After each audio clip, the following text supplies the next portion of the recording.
Hi and welcome to part one of the series English Vinglish. आज हम लोग अप्रिसिएशन के बारे में सीखने वाले हैं। तो अप्रिसिएशन में आपको कुछ पॉइंट्स बहुत ज़्यादा ज़रूरी याद करने हैं, वो हम लोग पहले देख लेते हैं। तो कि जैसे कि मैंने पीपीटी में दिखा दिया है, सबसे पहले आपको अप्रिसिएशंस में इम्पॉर्टेंट है याद रखना कि क्या क्या लिखना है। So you are supposed to write about the poem and the poet and the title. Very first point will be आपके पोएम का नाम क्या है, उसका राइटर कौन है, और वो पोएम की टाइटल के बारे में कि पोएम को ये टाइटल क्यों दिया गया है, या फिर what does exactly poem title tells us about. ये आपका सबसे पहला मुद्दा है। Very first point will be about the poem, poet and the title. Second point will be about the theme.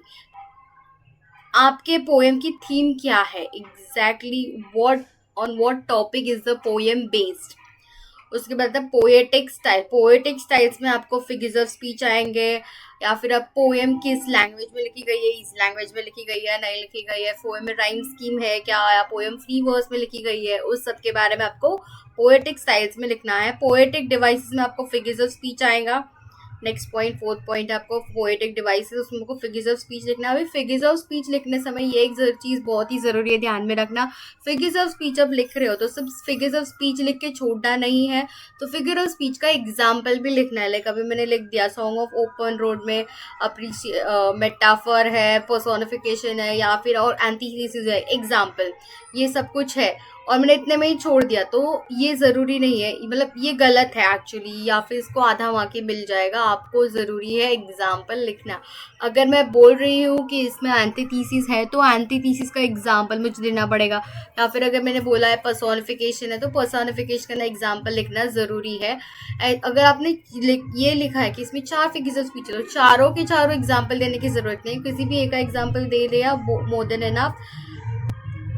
उसके बाद आता है आपके स्पेशल फीचर्स। इस पोएम में अलग क्या है, ओके, एज कम्पेयर टू बाकी के पोएम, या फिर व्हाट एग्जैक्टली इज डिफरेंट और unique in this poem that you are suppose to write in the appreciation. उसके बाद मैसेज, वैल्यूज, मॉरल्स। इस पोएम से आपको क्या सीखने मिला, what values does this poem gives you और teaches you, that you are supposed to mention in your appreciation. And your very last point is your opinion. What is your opinion about this poem? Did you like, you are not supposed to write about your dislikings about the poem.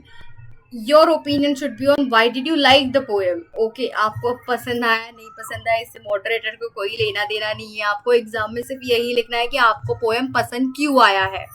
Okay, so yes, ये आपके मुद्दे cover हो गए। ये सब कुछ बहुत ही ज़रूरी है, message, your opinion, special features, और ये सब यही फॉर्मेट में जाना चाहिए। सबसे पहले आपका लेखक, पोएम का नाम ही आएगा, टाइटल के बारे में लिखो। उसके बाद आपको आपका थीम आएगा, या फिर पोएटिक स्टाइल आएगा, language, poetic device, special features, ये सब कुछ उसके बाद में आएगा। उल्टे फुल्टे सीक्वेंस में मत जाओ, it will look untidy. Go in this exact sequence, ज़्यादा कुछ है नहीं, इससे